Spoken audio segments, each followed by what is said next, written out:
Maya had learned to move through the diner with her head down, her scarred left arm always angled away from the customers.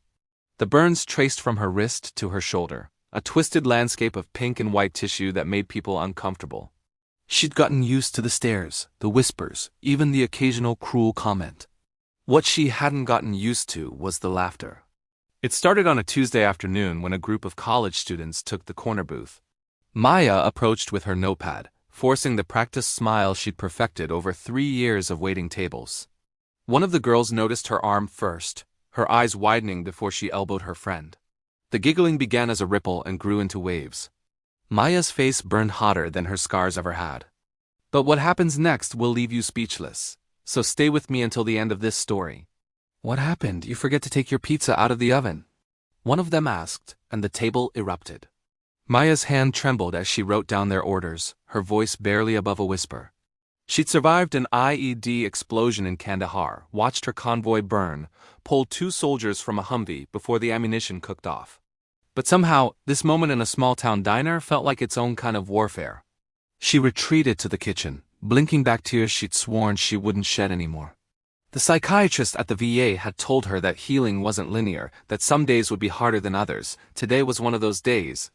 She touched the small tattoo on her inner forearm, barely visible among the scars. It was the only part of her old life she'd kept visible, the insignia of the 527th Military Police Company, rendered in simple black ink.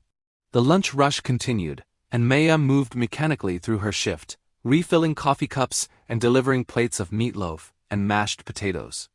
The college students left without a tip, their laughter still echoing in her ears even after they'd gone.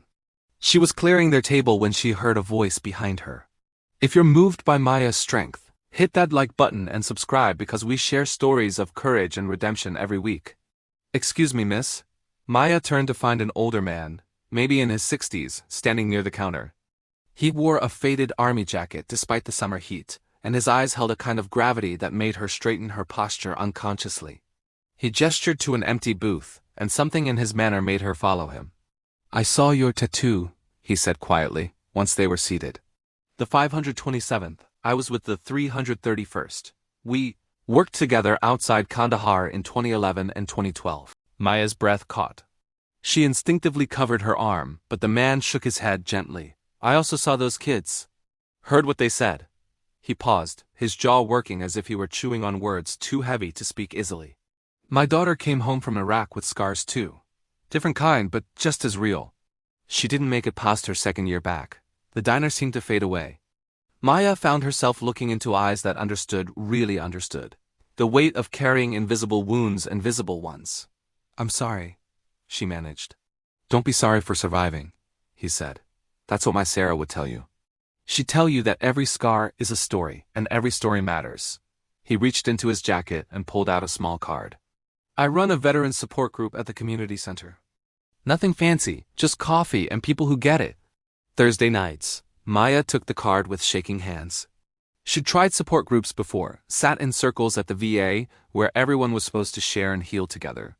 But those had felt clinical, prescribed. This felt different. "I don't know if I'm ready," she admitted. The man smiled and it transformed his weathered face.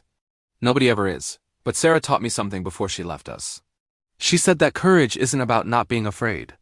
It's about showing up afraid and doing it anyway. You did that in Kandahar. You're doing it every day you come to this diner." He stood, placing a $20 bill on the table for a cup of coffee he'd never ordered. "That's for them," he said, nodding toward where the college students had sat. "For their tab." Sometimes the best response to cruelty is unexpected kindness.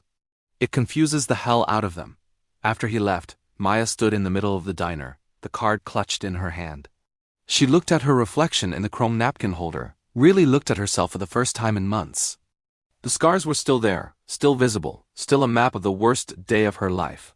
But maybe they were also a map of survival, of the fact that she'd made it out when not everyone had. That Thursday, Maya walked into the community center, her heart hammering against her ribs. The room was small, filled with mismatched chairs and the smell of cheap coffee.